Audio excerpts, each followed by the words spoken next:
Bonjour à tous, je vais vous présenter un tuto dans lequel je vais vous expliquer ce qu'il y a dans une requête HTTP. C'est un tuto qui fait partie d'une playlist complète dans laquelle je parle de XML HTTP Request, de Fetch, des promesses, de Sync-Await, de JSON. Dans la description, vous avez un lien vers la playlist et vous avez aussi un lien vers la page web associée à ce tuto. Je traite ici les requêtes HTTP car bien sûr, le plus souvent, ce sont les requêtes dont on se sert. Allez, on y va. Alors on commence, la requête et la réponse. Alors dans le langage courant, on parle de requête HTTP. Alors bien sûr c'est un raccourci, c'est en général un client, un navigateur qui fait une requête HTTP vers un serveur. Ce serveur doit lui répondre, donc quand il y a requête HTTP, il y a réponse HTTP. Il fallait le dire une fois, c'est fait. Bon, je passe au point 2, la première ligne, les entêtes et le corps. Donc trois catégories d'informations. Alors, une requête HTTP ou une réponse HTTP sont constituées d'une succession de lignes. La première ligne s'appelle la ligne de requête pour la requête HTTP, et elle s'appelle la ligne de statut pour la réponse HTTP. Ensuite, il y a une série d'entêtes. Les entêtes sont des données de service. Une entête contient son nom puis sa valeur. Les deux informations sont séparées par deux points. Puis il y a, que ce soit la requête ou la réponse, le corps de la requête ou le corps de la réponse qui contient les données à proprement parler. Alors une précision maintenant concernant les entêtes. Donc une entête est constituée d'une ligne. Elle comprend deux champs, je l'ai dit, séparés par le caractère 2 points. Donc le premier champ c'est le nom de l'entête, le deuxième c'est la valeur. Donc des exemples. Donc ici l'entête host avec cette valeur là qui est un nom de domaine. Donc c'est le nom de domaine vers lequel on va faire la requête. Deuxième exemple, le nom c'est content type, donc le type de contenu, donc ici du texte, avec le charset, donc le jeu de caractères, donc ça concerne le contenu, ça concerne les données qui sont ici, d'accord. Et troisième exemple, ça concerne, le nom c'est cache control, donc ça concerne la gestion du cache, et ici la valeur c'est no cache, ça veut dire que les données ne seront pas mises en cache. Alors on va passer à la suite, donc contenu d'une requête HTTP. Donc là, plus précisément, c'est le contenu de la première ligne d'une requête HTTP, et pareil pour la réponse. Donc ça, je vais le reprendre et je vous reprends ensuite. Voilà, alors contenu de la première ligne d'une requête HTTP, j'ai corrigé, je fais ma petite cuisine. Hein. Alors voilà, ci-dessous la première ligne d'une requête HTTP, la première ligne s'appelle la ligne de requête, d'accord. Donc elle contient trois champs, ici, séparés par des espaces. Le premier, donc, ici, c'est get. Il qualifie le type de la requête. Ça pourrait être get ou post ou d'autres verbes HTTP. La deuxième, ici, c'est /index.php. Donc ça, c'est l'URI.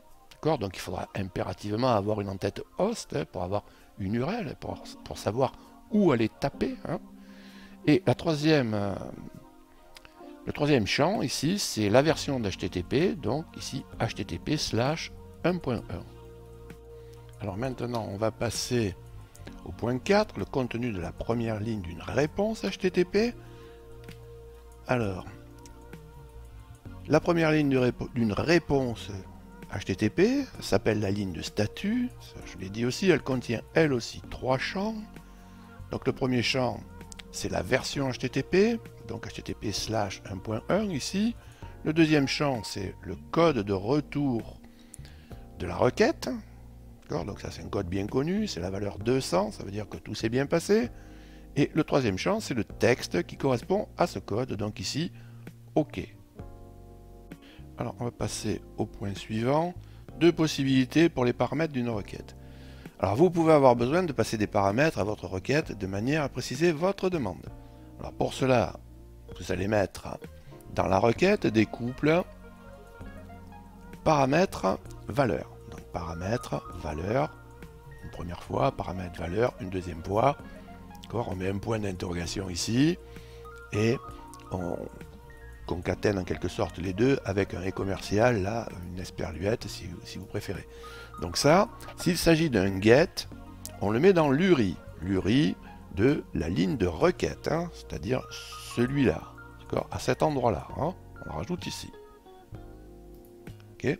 S'il s'agit d'un post, la query string, elle est placée dans le corps de la requête, c'est-à-dire dans les données, hein, c'est-à-dire ici.